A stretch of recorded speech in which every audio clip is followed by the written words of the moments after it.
अश्विनी माह में पड़ने वाली पूर्णिमा को शरद पूर्णिमा के नाम से जाना जाता है। इस दिन की पूजा को कई स्थानों पर कोजागरी पूजा के नाम से भी जाना जाता है। इस दिन माता लक्ष्मी की विधिवत रूप से पूजा और व्रत किया जाता है। इस वर्ष शरद पूर्णिमा की शुरुआत 28 अक्टूबर से हो रही है और इस दिन दीपावली की ही तरह माँ लक्ष्मी जी की पूजा की जाती है। इस पूजा और व्रत को करने से माँ लक्ष्मी का आशीर्वाद हमेशा अपने भक्तों पर बना रहता है। इस दिन स्त्रियां अपनी संतान की खुशहाली के लिए व्रत करती हैं, इसीलिए इसकी कथा भी संतान प्राप्ति और उसकी रक्षा से जुड़ी हुई है। व्रत के दिन इस कथा का पाठ अवश्य करना चाहिए। तो आज मैं आपको सुना रही हूँ शरद पूर्णिमा की दो बड़ी ही दुर्लभ और पवित्र कथाएं। पौराणिक कथा के अनुसार एक नगर में एक साहूकार की दो पुत्रियां थीं। दोनों ही पुत्रियां पूर्णिमा का व्रत रखती थीं। बड़ी पुत्री व्रत को पूरा करती थी, लेकिन उसकी छोटी पुत्री व्रत को बीच में ही अधूरा छोड़ देती थी, जिसके कारण छोटी पुत्री को संतान प्राप्ति में दिक्कतों का सामना करना पड़ रहा था। उसकी संतान जन्म लेते ही मृत्यु को प्राप्त हो जाती थी। जब छोटी पुत्री ने पंडितों से इसका कारण पूछा तो उन्होंने बताया कि ऐसा तुम्हारे व्रत अधूरा छोड़ने के कारण हो रहा है। जब उसने इसका उपाय पूछा तो उन्होंने बताया कि यदि तुम पूर्णिमा व्रत को पूरे विधि विधान के साथ करोगी तो निश्चित ही तुम्हें संतान की प्राप्ति होगी। तब पंडित की सलाह पर उसने पूरे विधि विधान के साथ पूर्णिमा का व्रत किया, जिसके फलस्वरूप उसके यहाँ एक बेटे का जन्म हुआ। लेकिन कुछ समय बाद वह मर गया। इसके बाद उसने उस बच्चे की देह को एक पाटे पर लिटाकर ऊपर से कपड़ा ढक दिया और अपनी बड़ी बहन को बुलाकर लाई और उसे उस पाटे पर बिठाने लगी। उसकी बड़ी बहन जब उस पाटे पर बैठने लगी तो उसका लहंगा उस बच्चे को छू गया और वह उसके स्पर्श से जीवित होकर रोने लगा। यह देखकर उसकी बड़ी बहन ने कहा कि तू मुझे कलंक लगाना चाहती थी, मेरे बैठने से यह बच्चा मर जाता। इस पर उसकी छोटी बहन ने कहा कि यह बच्चा तो पहले से ही मृत था, बल्कि तेरे ही भाग्य से यह बच्चा पुनः जीवित हुआ है। इसके पश्चात दोनों बहनों ने सभी नगरवासियों को शरद पूर्णिमा व्रत की महिमा और विधि बताई और सभी नगरवासी शरद पूर्णिमा व्रत करने लगे और सभी सुखपूर्वक अपने अपने नगर में निवास करने लगे। अब सुनते हैं बड़ी ही दुर्लभ दूसरी एक पौराणिक कथा। इस कथा के अनुसार बहुत समय पहले की बात है, एक बार श्री नारद मुनि नारायण नारायण कहते हुए विष्णु लोक पहुँचे। श्री विष्णु भगवान की स्तुति वंदना भक्ति भावपूर्ण से करने लगे। तब भगवान विष्णु प्रसन्न होकर प्रकट हुए और बोले कि हे मुनिश्रेष्ठ, तुमने मुझे कैसे याद किया? तब नारद जी बोले, हे प्रभु, आप तो सब जानते हो हम क्या चाहते हैं। नारद जी की बात सुनकर प्रभु मुस्कुराए और बोले, हे मुनि श्रेष्ठ, आप ही वर्णन करें। नारद बोले, जैसे आपकी आज्ञा प्रभु। मैं मृत्यु लोक से आ रहा हूँ, वहाँ मानव की व्यथा मुझसे नहीं देखी गई। प्रभु बोले, आप क्यों दुखी हो रहे हैं? यह सब तो उनके कर्मों का फल है।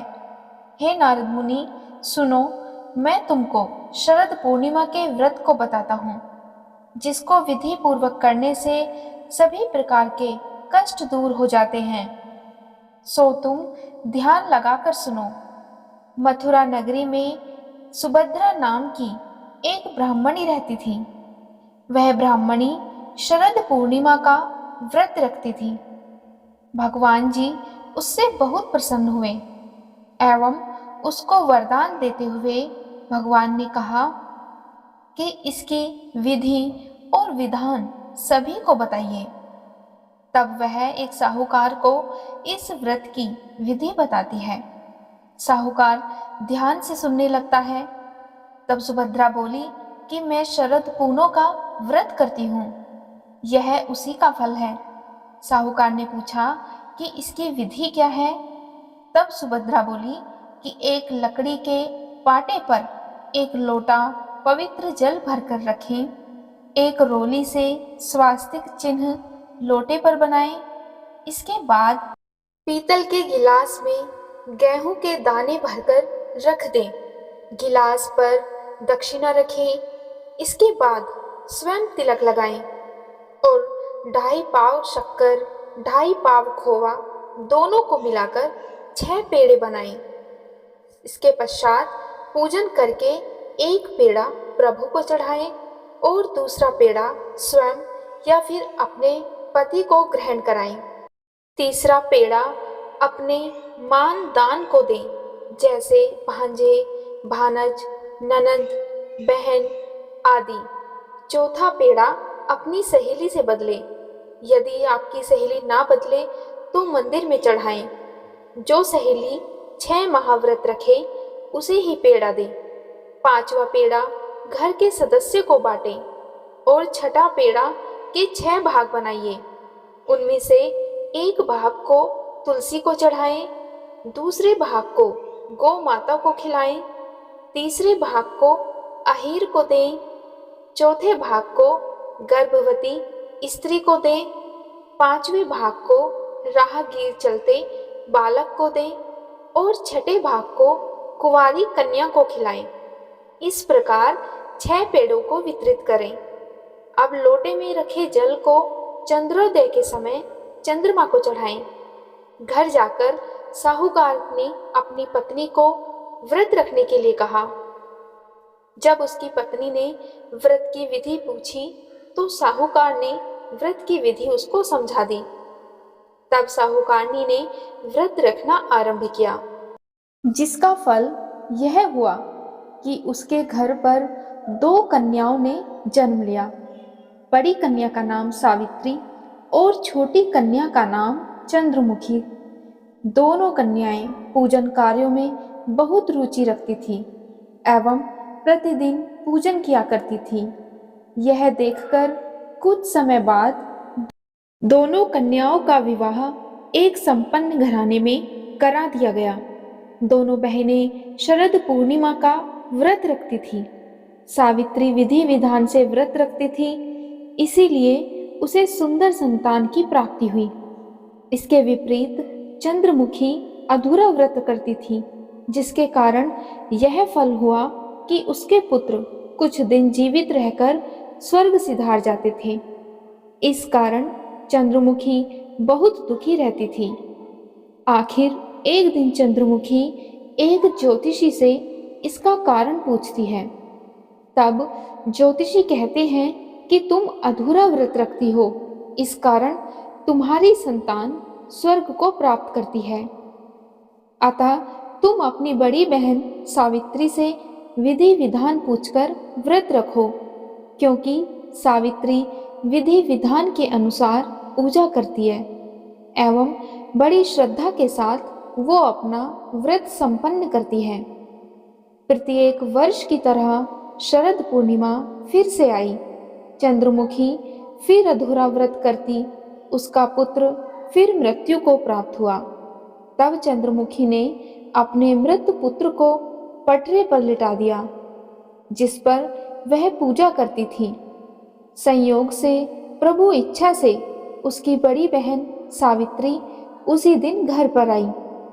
उसने तुरंत प्रभु का नाम लेकर मृत बालक के सिर पर हाथ फेरा तो वह जीवित हो उठा।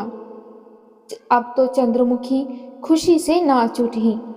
तब उसे शरद पूर्णिमा के व्रत का महत्व समझ में आया। उसने तुरंत प्रभु से क्षमा मांगी और बारंबार प्रभु के चरण स्पर्श किए। और कहा कि ऐसी भूल अब वह कभी नहीं करेगी। साथ ही सभी अपने नगरवासियों, पड़ोसियों और सगे संबंधियों को शरद पूर्णिमा का व्रत करने की सलाह दी। वह व्रत की विधि विस्तार पूर्वक समझाई। अतः इस व्रत के करने से प्रत्येक स्त्री व पुरुष सभी की मनोकामनाएं पूरी हो जाती हैं। जय हो लक्ष्मी नारायण की, जय हो चंद्रदेव की। चंद्रदेव की इच्छा से सभी की इच्छाएं पूर्ण हुई, वैसे सबकी इच्छा पूर्ण हो। इति श्री शरद पूर्णिमा व्रत कथा समाप्त। उम्मीद है आपको व्रत पूर्णिमा की कथा अच्छी लगी होगी। अगर आपको व्रत पूर्णिमा की कथा पसंद आए तो वीडियो को लाइक और चैनल को सब्सक्राइब जरूर करिएगा। जय श्री कृष्णा।